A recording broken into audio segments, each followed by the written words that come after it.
This race for me was about redemption, and it was about coming back. So this was the culmination of a big month. We had Dubai Marathon, we had a 6-hour race. Then to top it all off, we had the RAC 100K trail race. So in October 2024, I attempted the 7-day treadmill record and I got injured. So I damaged the tissue in my left shin and also the nerves in my left shin. So that put me out for about 2 months, and I slowly got back into running. And then in January was the time where I felt good and we started to go again. And I think that the way you handle failure is really important in the grand scheme of things, because whenever I've failed in my life, I've always come back stronger, and I've always learned more from the failures than I have from the victory. So in a way, I'm glad that I got injured. I'm glad that I failed at the treadmill world record, because now it's an opportunity to come back stronger. Good job, Evren. So preparation wise, there wasn't really that much to actually do. I was just trying to stay off my feet because I had Dubai Marathon. The week after that, I had the 6-hour race. Oh, and I done a high rock sim in between, which maybe I shouldn't have done. But the week after was the GOAT. So during that week, I was just trying to stay off my feet, doing very, very light runs and getting ready for the race.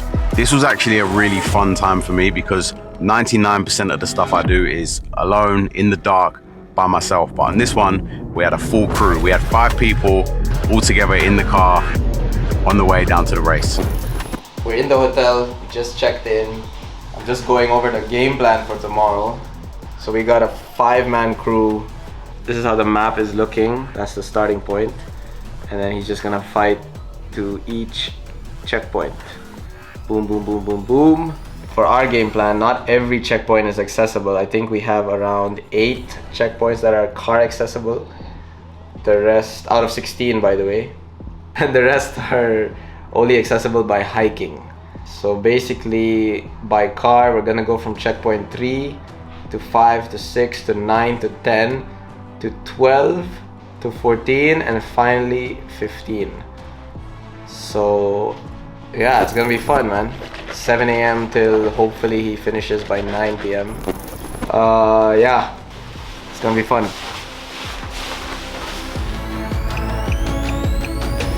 Hey, over here, go 100K. Evren's getting locked in, getting focused. A lot of people here, man, a lot of people here.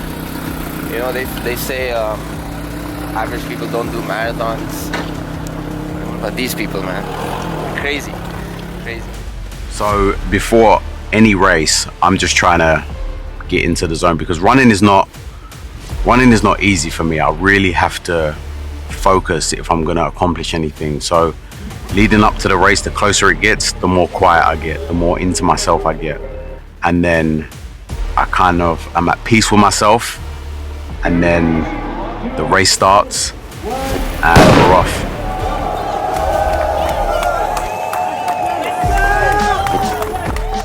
Out of the 20K, probably ran about 1 so far, because none of it is runnable.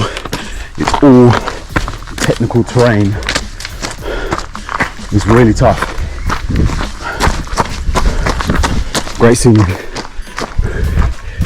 I really underestimated this course because there was not only a lot of climbing, the terrain was just unrunnable. It was nothing but rocks and sharp turns.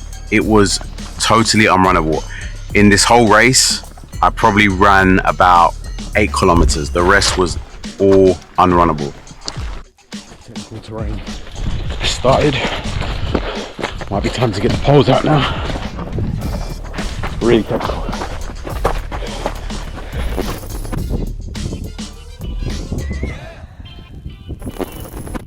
Good job, Evren.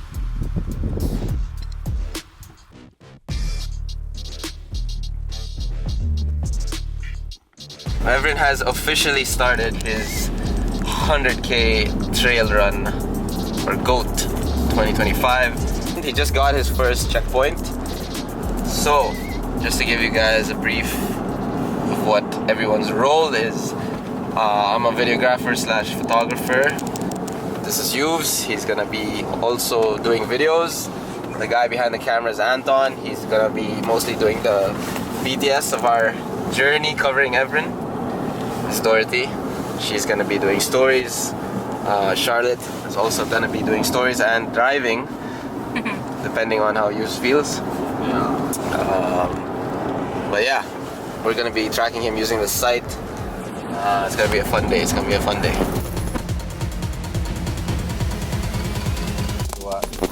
So in ultra, you go through many walls.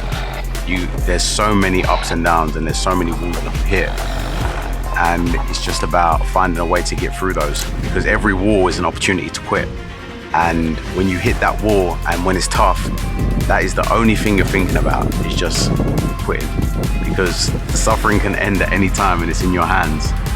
You just have to keep on moving, keep putting one foot in front of the other. Let's go. How you doing, man? You good? I'm great, man. It was fun. Yeah? How's your legs? Yeah, all good, man. My ankles are fucked.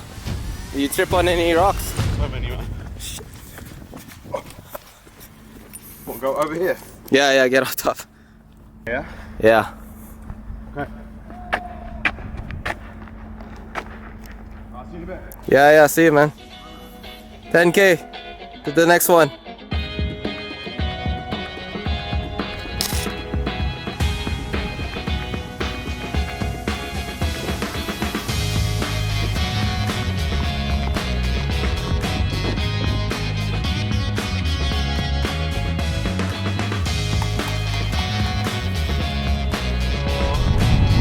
Evren just passed CP6. Next time we're gonna see him is CP9, because that's the only one that's accessible. So it's more or less 20K when we see him next. We stopped at a gas station to get some food, and yeah, we're just gonna hope for the best. He fueled up, you know, he ate some rice and butter chicken, and he inhaled it in like, I don't know, a minute or 2 minutes. Yeah. Dumped it and then just continued running, yo. So that's the update. We'll see you guys at CP9.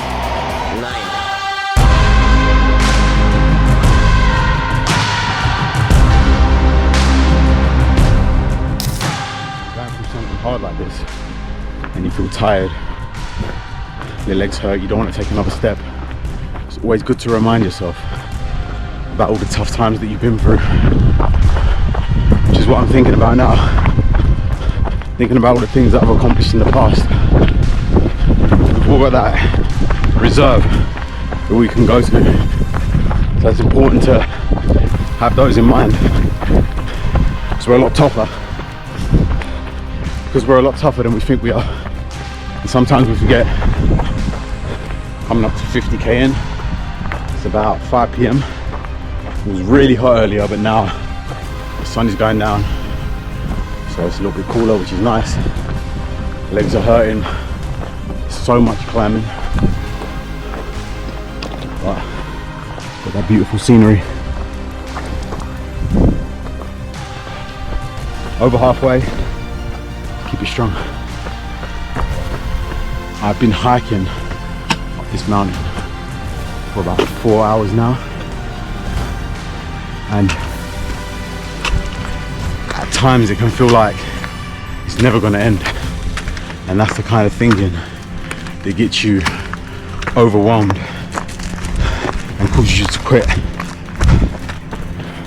Just have to remember that it's going to end. It is going to end, and that with every step you're getting closer. You have to keep that in mind.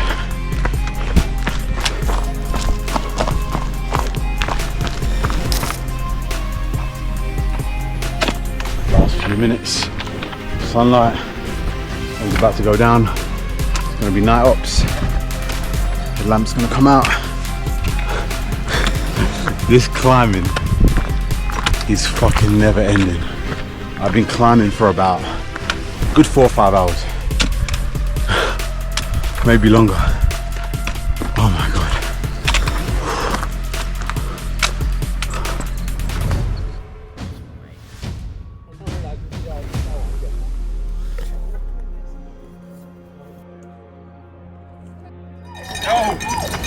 Made it, man. Thank you. Did that activate? Yes, sir.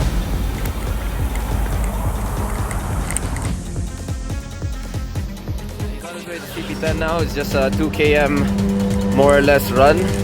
7 more laps. 7 more laps. You know, we're almost there in the finish line. He's got 60k in so far. Mile 40. He's looking good, but you know, it's a mental game now. You know, it's all pitch black now. It's just him and his headlight. You know, so he's looking strong, but he's just got to mentally push through the last few checkpoints.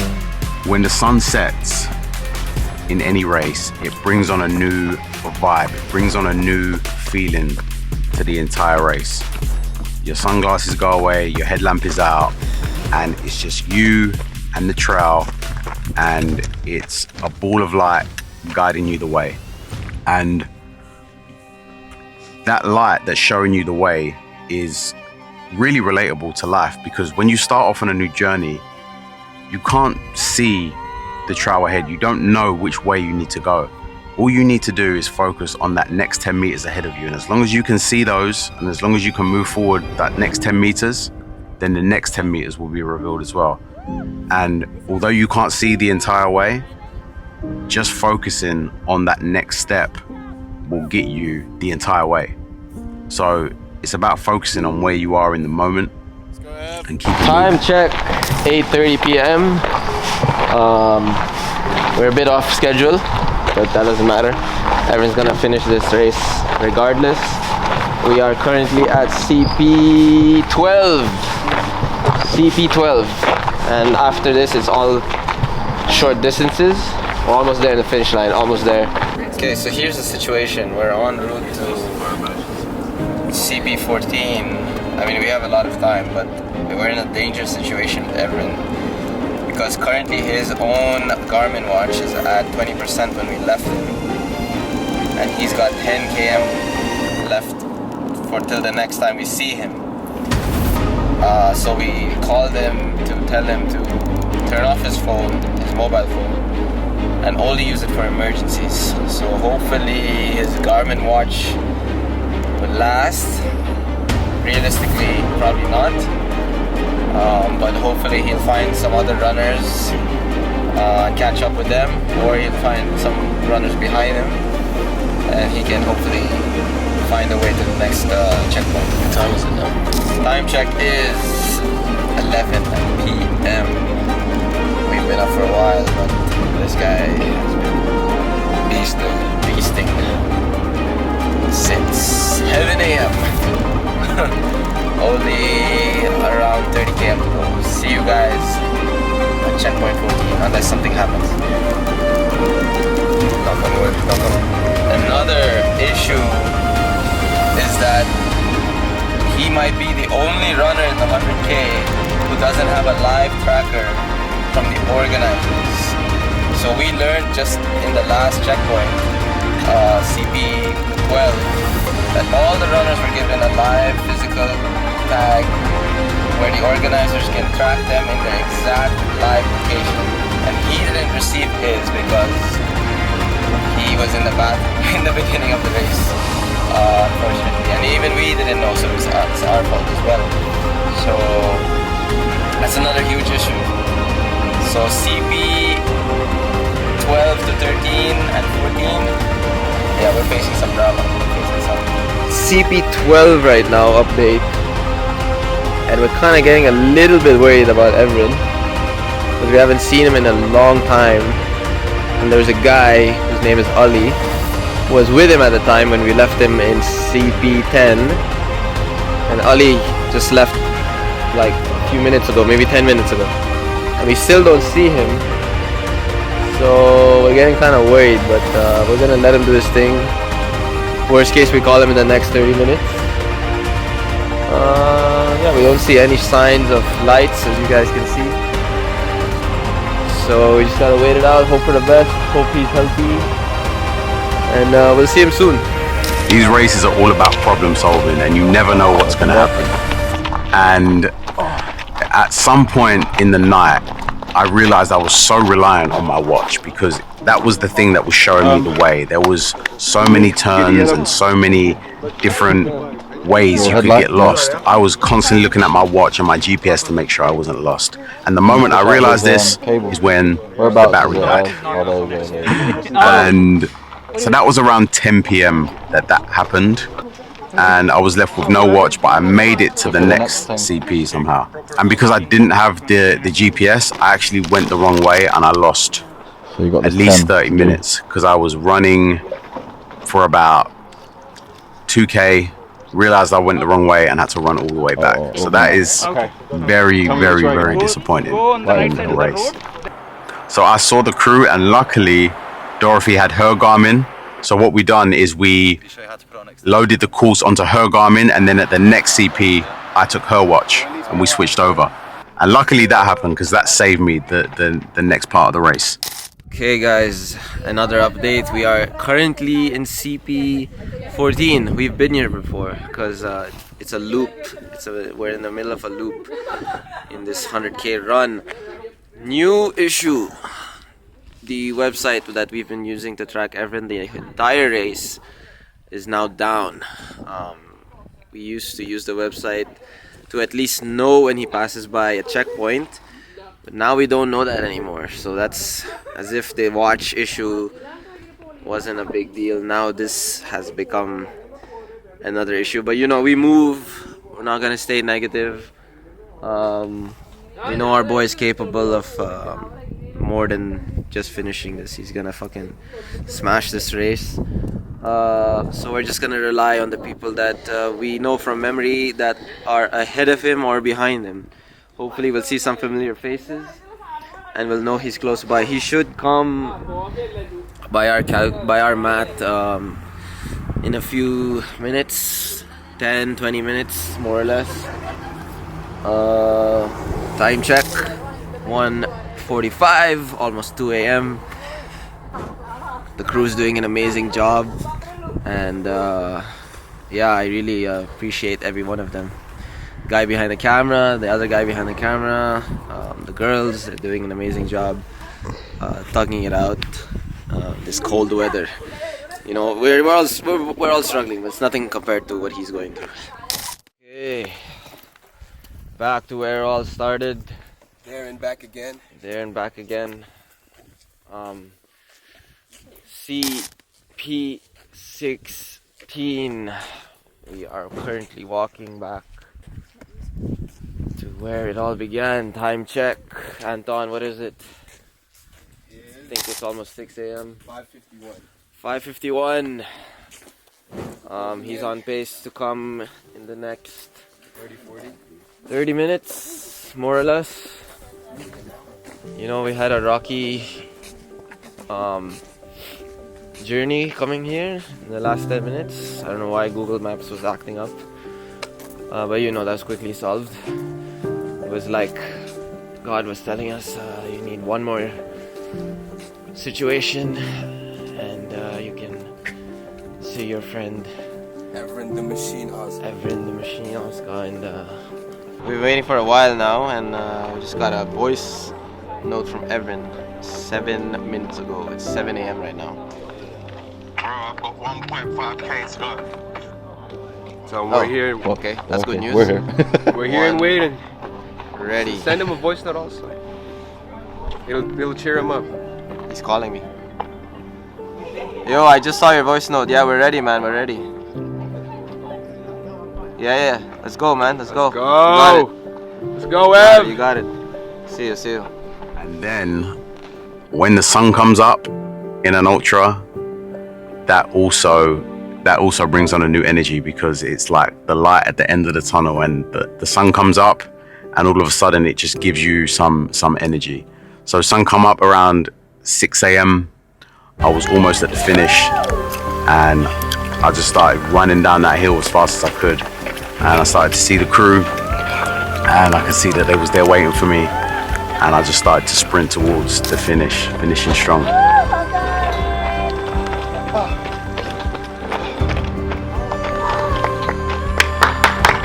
Yes, sir. Well done. Oh. Well done. Congratulations. That was hard.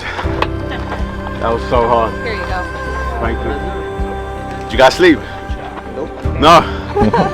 Stayed up with Oh you. man. It's the least we could do. How's your legs? There's still people like in those last checkpoints. I think you're like 25th Yeah. or something. Right in the middle. That's got to be one of the hardest 100Ks out there. Let's go. Let's go. Let's go. Let's go home. Let's go. Let's go. Is it up there? How are you, son? Okay, let's go home. That's alright. It's a wrap. 100K. Evren. Go trail race. Overall, 21st. See you next month.